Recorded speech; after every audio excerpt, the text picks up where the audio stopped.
രണ്ടാമത് പിന്നെ എന്തെങ്കിലും പേര് പറയണമെങ്കിൽ ആപ്പാടെ പറയാനുള്ളത് പിന്നെ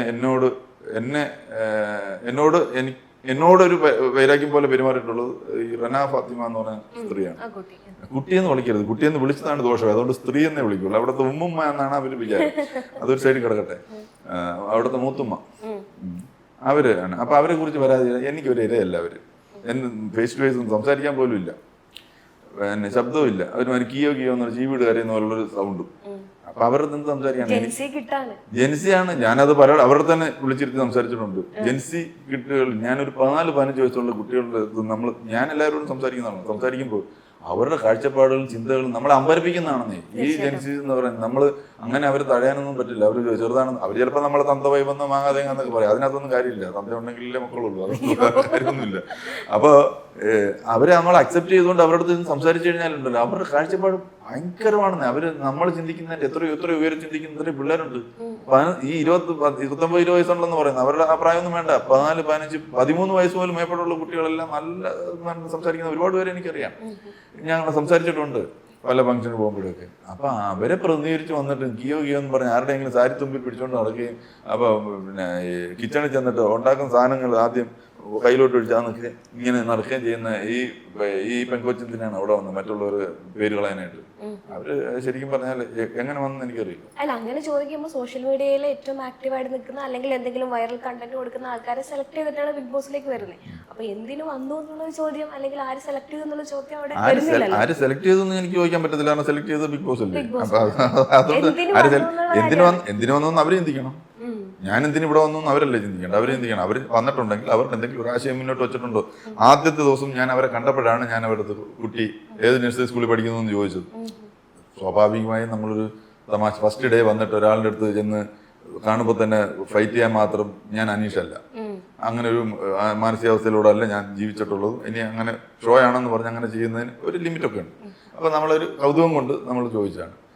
അത് ആദ്യത്തെ ദിവസം, ആദ്യത്തെ കണ്ട മണിക്കൂർ, ഞാൻ ഇറങ്ങുന്ന മണിക്കൂറിലും അവരുടെ മനസ്സിൽ അവർക്ക് പരാതി ഇതേ ഉള്ളൂ. 7 ദിവസം കഴിഞ്ഞപ്പോഴും. അപ്പൊ അതിനപ്പുറം ഒരു വളർന്നിട്ടില്ലെന്നല്ലേ ഞാൻ അർത്ഥം. 7 ദിവസം. ഇപ്പൊ അനീശ്വരൻ തന്നെ അവിടെ പറയുന്നുണ്ട്, എന്നെ മുൻഷി രഞ്ജിത്ത് എന്തെങ്കിലും വിളിക്കുന്നെങ്കിലും ഒന്നിലെ മുൻഷിന്നോ അല്ലെങ്കിൽ രഞ്ജിത്തിനോ വിളിച്ചോ എന്നുള്ള. അപ്പം ആ കുട്ടി അടുത്ത വായിക്ക് പിന്നെ രഞ്ജിത്ത് എന്ന് വിളിച്ചു തുടങ്ങി. അപ്പം അത്രയും ഡെവലപ്ഡ് ആയിട്ടുള്ള, അത്രയും ഒരു ഓപ്പൺ മൈൻഡുള്ള ഒരു കുട്ടിയായിട്ട് കണ്ടാൽ മതിയായിരുന്നു എന്നില്ലേ? അല്ല, രഞ്ജിത്ത് എന്ന് ഒരു പ്രാവശ്യം എന്തോ വിളിച്ചുള്ളൂ. പിന്നെല്ലാം രഞ്ജിത്തേട്ടാന്ന് വിളിച്ചു. അവരെന്റെ അടുത്ത് പറഞ്ഞു എന്റെ ഉമ്മയൊക്കെ കാണുന്നതാണ്, അതുകൊണ്ട് ഞാൻ റെസ്പെക്ട് ചെയ്തില്ല എന്ന് അവർ പറയും, അതുകൊണ്ട് ചേട്ടാന്നേ വിളിക്കുന്നുള്ളൂ. അപ്പോൾ നീ എന്തെങ്കിലും വിളിയാതെ എന്റെ അടുത്ത് അധികം സംസാരിക്കാനൊന്നും വരണ്ട, വേറെ ഏതെങ്കിലും ഏരിയയിൽ പോകുന്നൊക്കെ ഞാൻ പറഞ്ഞിട്ടുണ്ട്. കാരണം എന്നെ സംബന്ധിച്ചിടത്തോളം ഒരു സംഘർഷം ഉണ്ടാക്കാൻ എനിക്ക് താല്പര്യമില്ല. ഇങ്ങോട്ട് വരുന്ന സംഘർഷത്തിനെ ഡിബേറ്റ് ചെയ്യാന്നുള്ളതിനപ്പുറം ഞാനായിട്ടൊരു സംഘർഷം ഉണ്ടാക്കുന്നില്ല. അപ്പൊ സംഘർഷ മേഖലയിൽ നിന്ന് അറിയിക്കുക. അല്ല, ബിഗ് ബോസ് ഷോ എന്ന് പറയുമ്പോൾ സംഘർഷത്തിന്റെ ഒരു സംഘർഷം ഉണ്ടാക്കാൻ അവിടെ ആളുകളുണ്ടല്ലോ. 20 പേരും കൂടെ സംഘർഷം ഉണ്ടാക്കി ഈ സംഘർഷം എവിടെ ചെല്ലും? സംഘർഷത്തിന് ഇപ്പൊ 1 മണിക്കൂർ ഷോ കാണിക്കും, ടിവിയിൽ കാണിക്കുകയാണെങ്കിൽ അതിന് 50 മിനിറ്റ് സംഘർഷം കാണിച്ചിട്ട് വരും. 10 മിനിറ്റ് മിച്ചമുള്ള സമയം മതി. ശരിക്കും അക്ബറുമായിട്ട് പുറത്ത് എന്തെങ്കിലും പ്രശ്നം ഉണ്ടായിരുന്നു? അക്ബർ ആദ്യം ചെന്നപ്പോ പോലെ എന്നെ കോർണർ ചെയ്തോണ്ടിരിക്കും. അപ്പൊ കാരണം അവര് വിചാരിക്കുമല്ലോ ഇവനെ സൂക്ഷിക്കണം. അപ്പാനി ഞാനുമായിട്ട് നല്ല അടുപ്പത്തിലാണ്. അപ്പാനിക്ക് എന്നോടൊന്നും പറയാൻ പറ്റത്തില്ല. ഇവർ രണ്ടുപേരും കൂടാണ് പ്ലാൻ ചെയ്യുന്നത്. ഇവർ രണ്ടുപേരും കൂടെ അങ്ങ് ഡെയിലി പ്ലാനിങ് ആണ്. നിങ്ങൾ കാണുന്നതിനൊക്കെ കൂടുതൽ പ്ലാനിങ് ആണ് അവിടെ. രണ്ടുപേരും കൂടെ കുശ് ആണ് രണ്ടുപേരും. ഈ കുശുകൾ വെറുതെ കുശുശു പോകുന്നതല്ലാതെ ഒന്നും ഏറ്റിട്ടില്ല. ഒരു പ്ലാൻ പോലും നടന്നിട്ടില്ല. ഒന്നാമത് അവരുടെ ഈ പൂഞ്ഞപള്ളി പുറത്ത് പ്ലാനിൽ ഇവർ രണ്ടുപേരും കൂടെ ഉറക്കം കളഞ്ഞിട്ട് കുറെ പണിഞ്ഞു. അത് പൊളിച്ചു കൊടുത്തത് ഞാനാണ്. അപ്പോൾ അത് കാരണം എൻ്റെ അടുത്ത് പറഞ്ഞു, ഞാൻ ഒന്നും നടക്കത്തില്ല. എന്നെ അവര് അതുകൊണ്ട് തന്നെ ആദ്യം ഞാൻ സമ്മതിക്കാത്തത് കൊണ്ട് എന്നെ നോമിനേറ്റ് ചെയ്തു. ഞാൻ അവിടെ വന്നപ്പോഴത്തേക്ക് പിന്നെ എന്നെ ക്യാൻവാസ് ചെയ്യാൻ പോയി. ചേട്ടൻ കിടന്നു, ചേട്ടൻ ഞങ്ങളൊന്നും ചെയ്യത്തില്ല, വേറെ ആരെങ്കിലും കിടത്തി കഴിഞ്ഞാൽ ഞാൻ പൊക്കി എടുത്തു. ഞാൻ പറഞ്ഞു, ഞാൻ ഇവിടെ ഇരിക്കുന്നിടത്തോളം കാരണം നീ ആരെയും പൊക്കത്തില്ല എന്ന് പറഞ്ഞിട്ട് തന്നെ ഫസ്റ്റ് ടൈം ഫുൾ ഉറങ്ങാതിരുന്നത്. അന്ന് രാത്രി ഞാൻ ചില പെർഫോമൻസൊക്കെ ആയിട്ടിരുന്നൊക്കെ അങ്ങനെയാണ്. അപ്പൊ അത് പൊളിച്ച് അതൊക്കെയുള്ള കുറേ ദേഷ്യങ്ങളൊക്കെ ഉണ്ട്. അതുകൊണ്ട് എവിടെ കിട്ടിയാലും എനിക്കെതിരെ ഒരു ആക്രമണം അഴിച്ചുവിട്ടുകൊണ്ടിരിക്കുകയായിരുന്നു. അതെല്ലാം ഇതെല്ലാത്തിനെയും ഞാൻ നോട്ട് ചെയ്ത് വെച്ചുകൊണ്ടിരിക്കുകയല്ലേ, ഇത് എവിടെയാണ് കാര്യങ്ങളൊക്കെ മൂവ് ചെയ്യേണ്ടത്. അപ്പൊ അങ്ങനെ അക്ബറുമായിട്ട് ഒരു തുറന്ന യുദ്ധം പ്രഖ്യാപിക്കാനുള്ള സമയമായി എന്ന് ഞാൻ അവിടെ പറഞ്ഞിട്ടുണ്ടായിരുന്നു. പക്ഷെ യുദ്ധം ഇനി വീട്ടിൽ ചെന്നിരുന്ന് ചെയ്താൽ മതി എന്നുള്ളതായിരുന്നു ബിഗ് ബോസിന്റെ തീരുമാനം.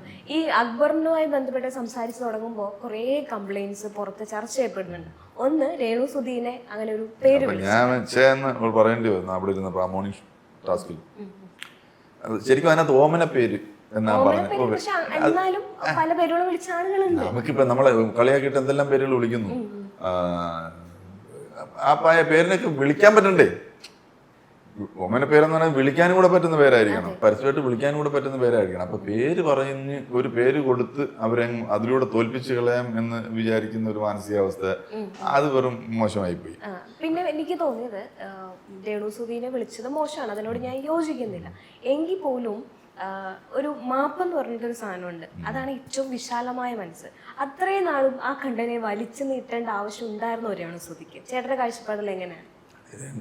അവർക്ക് പിടിച്ചിരിക്കണ്ടേ? വേറെ അവിടെ വന്നതിന് ശേഷം ഈ ഇങ്ങനൊരു പേരല്ലാണ്ട് അവർക്ക് വേറെ ഒന്നും കിട്ടിയില്ല കയ്യിൽ, അവർക്കൊന്നും കൊടുക്കാനും പറ്റിയില്ല. അത് മറ്റവൻ കൊണ്ട് തന്നാ, അതിനെ കുറച്ചുനാൾ തള്ളിക്കൊണ്ട് പോയില്ലേ പിന്നെ അവരുണ്ടെന്നുള്ള ആരെങ്കിലും അറിയണ്ടേ? അതായത് ഈ ഊർദ്ധശ്വാസം വലിച്ചു കിടന്ന ഒരാളിന് ഇച്ചിരി കൃത്രിമശ്വാസം കൊടുത്ത പോലെ ഈ പേര്. അത് കഴിഞ്ഞ് അവിടെ ഒരു ദിവസം ഒരു തലവേദന. ഞാനുണ്ടായിരുന്ന വീക്കിൽ ഈ 2 സംഭവങ്ങളല്ലാതെ രേണുസുധിയുടെ പ്രസൻസ് ആരും അറിഞ്ഞിട്ടില്ല.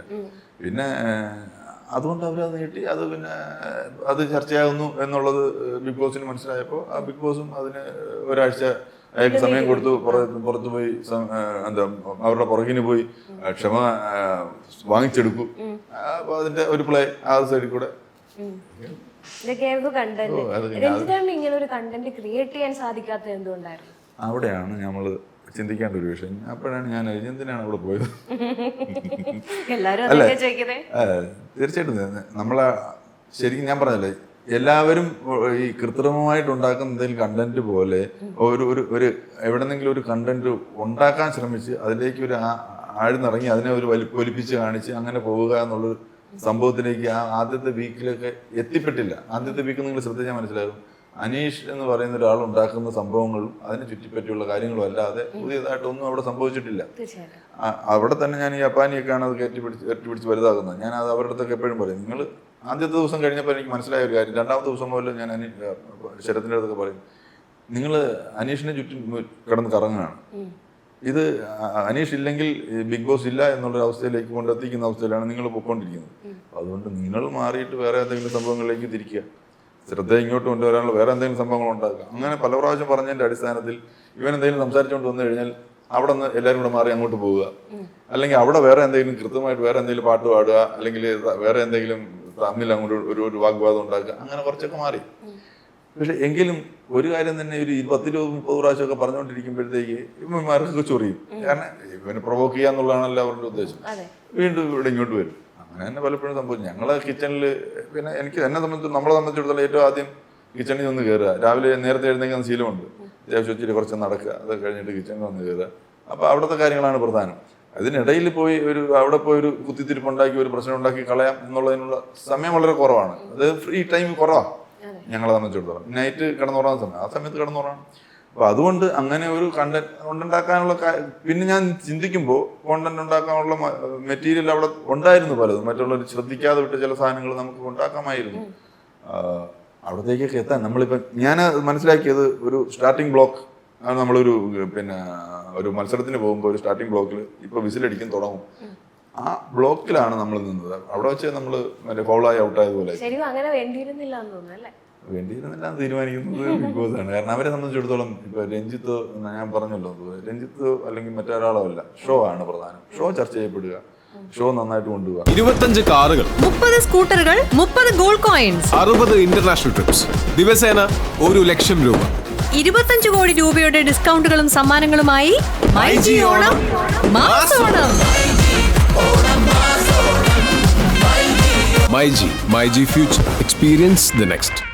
പൂവ് പോലൊരു പുട്ടുണ്ടേ അജ്മിയുടെ പുട്ടും. വിളമ്പാം നല്ല വിശേഷം അജ്മി സ്റ്റീം മെയ്ഡ് പുട്ടുപൊടി.